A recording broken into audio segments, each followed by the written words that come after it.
Exercise 8.2 question number 1 evaluate the following. Part 1 है sine 60 degree into cos 30 degree plus sine 30 degree into cos 60 degree. अब sine 60 degree की value क्या है? Square root 3/2। Cos 30 degree की value है square root 3/2 plus sine 30 degree की value है 1/2 into cos 60 degree की वैल्यू है 1/2। सॉल्व करेंगे तो क्या मिलेगा? 3/4 प्लस 1/4। 4 का एलसीएम लिया, ऊपर मिलेगा 3 + 1 मतलब 4/4, आंसर मिलेगा 1। पार्ट 2 सॉल्व करेंगे। पार्ट 2 में हमें स्क्वायर दिया गया है, मतलब जो डिग्री है हमारी यहाँ पे ये 2 है। अब 10 स्क्वायर थीटा अगर लिखा होगा तो हम इसे बोलेंगे 10 थीटा का होल स्क्वायर, मतलब 10 थीटा की वैल्यू निकालो और उसका स्क्वायर कर दो। तो सिमिलरली अगर हम 10 45 डिग्री की बात करें, 10 स्क्वायर 45 डिग्री, तो ये हो जाएगा 10 45 डिग्री का होल स्क्वायर। 10 45 डिग्री की वैल्यू क्या होती है? 1, तो 1 का स्क्वायर मिलेगा 1। इसी तरीके से हम cos 30 और sin 60 की भी वैल्यू निकाल लेंगे स्क्वायर में। अब अगर सॉल्व करेंगे तो क्या मिलेगा? 2 इंटू 10 स्क्वायर 45 डिग्री, तो 1 प्लस cos 30 की वैल्यू क्या है? स्क्वायर रूट 3/2, तो स्क्वायर रूट 3/2 का होल स्क्वायर माइनस साइन 60 की वैल्यू है स्क्वायर रूट 3/2, तो स्क्वायर रूट 3/2 का होल स्क्वायर। ये दोनों टर्म्स कैंसिल हो गई, प्लस और माइनस वाली, क्योंकि वैल्यूज दोनों की इक्वल है। बचेगा क्या? 2 इंटू 1 मतलब 2। Question number 2, choose the correct option and justify your choice. First part solve करते हैं। 2 न्यूमरेटर में दिया है 2 इंटू 10 30 डिग्री। 10 30 डिग्री की वैल्यू क्या है यहाँ पे? 1/√3, तो 2 इंटू 1/√3 डिवाइडेड बाय 1 प्लस 10 30 की वैल्यू क्या है? 1/√3, तो इसका स्क्वायर, तो 1/√3 होल स्क्वायर। इसे सॉल्व करेंगे तो क्या मिलेगा? न्यूमरेटर में मिल रहा है 2/√3, डिनोमिनेटर में मिलेगा 1 प्लस 1/3। डिनोमिनेटर को सॉल्व कर लिया तो मिलेगा 4/3। अब इस पूरी टर्म को कैसे लिखा जा सकता है? न्यूमरेटर को लिखा 2/√3, डिवीजन प्रोसेस हटाया, लगाया मल्टीप्लिकेशन, डिनोमिनेटर को कर दिया उल्टा, तो आंसर क्या मिलेगा? Square root 3/2। अब जो हमें ऑप्शंस दिए गए हैं उनमें से स्क्वायर रूट 3/2 तो नहीं दिया गया है, तो हम देखेंगे कि इस टेबल में स्क्वायर रूट 3/2 किसकी वैल्यूज हो सकती है। तो साइन 60 डिग्री हो सकता है आंसर, या फिर cos 30 डिग्री भी आंसर हो सकता है। तो ऑप्शन में हमारा जो ऑप्शन नंबर ए है साइन 60 डिग्री, वो होगा राइट ऑप्शन। पार्ट 3 सॉल्व करेंगे। Sine 2a is equal to 2 sine a is true when a is equal to, कुछ ऑप्शंस दिए गए, तो फाइंड आउट हमें क्या करना है? वैल्यू ऑफ एंगल a दिया हुआ है sine 2a is equal to 2 sine a। इस टाइप के क्वेश्चंस में हम ऑप्शन से ही चालू करते हैं। तो पहला हम देखते हैं कि if a is equal to 0 degree, तो LHS क्या हो जाएगा? साइन 2 इंटू 0 डिग्री, ये हो गया हमारा LHS। LHS कितना मिल रहा है हमें? साइन 2 इंटू 0 मतलब साइन 0 डिग्री। साइन 0 की वैल्यू क्या होती है? 0, तो 0। RHS में क्या मिल रहा है हमें? 2 इंटू साइन, ए की जगह लिखा 0 डिग्री, तो 2 इंटू साइन 0 की वैल्यू 0, तो 2 इंटू 0 0। तो ऑप्शन ए हमारा राइट ऑप्शन होगा। जब ए की वैल्यू 0 डिग्री होगी तब साइन 2a बराबर होगा किसके? 2 साइन a के। Question number 3, if 10a plus b is equal to square root 3 and 10a minus b is equal to 1/√3।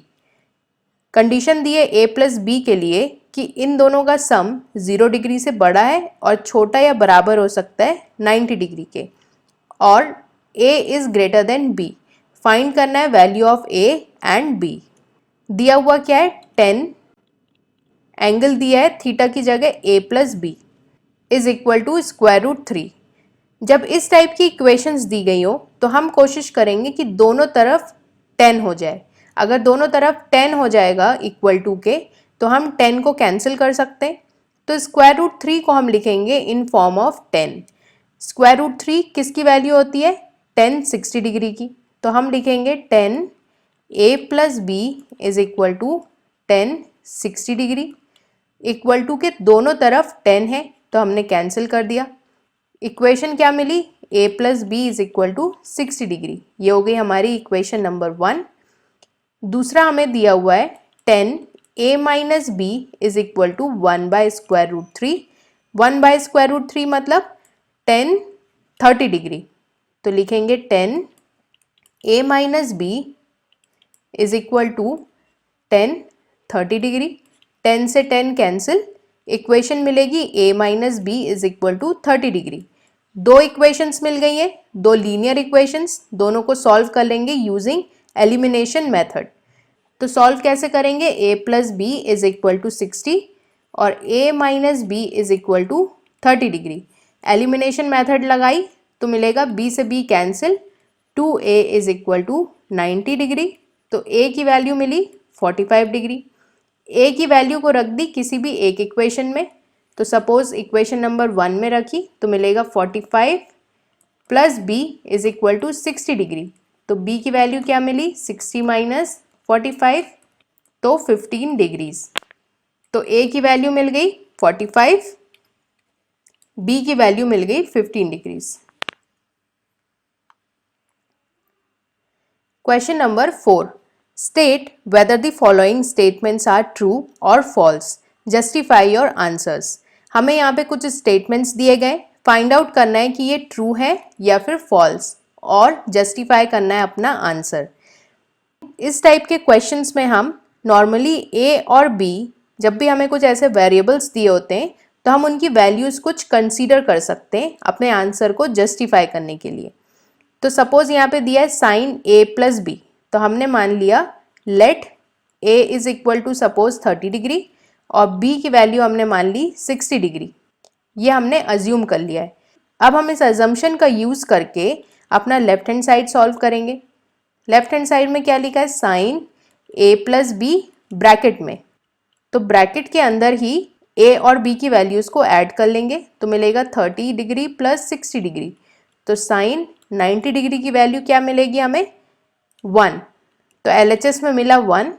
जबकि अगर हम RHS की बात करें तो साइन a की जगह आ जाएगा साइन 30 डिग्री और साइन b की जगह आएगा साइन 60 डिग्री।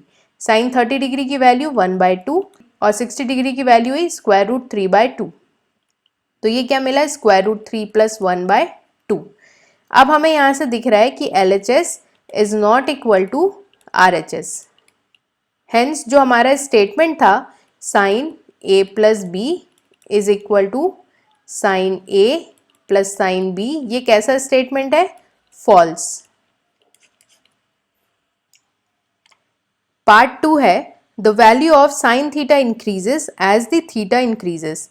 साइन थीटा की वैल्यू बढ़ती जाती है जैसे जैसे हम थीटा की वैल्यू बढ़ाएंगे। थीटा की वैल्यूज कौन सी पॉसिबल है? 0, 30, 45, 60 और 90।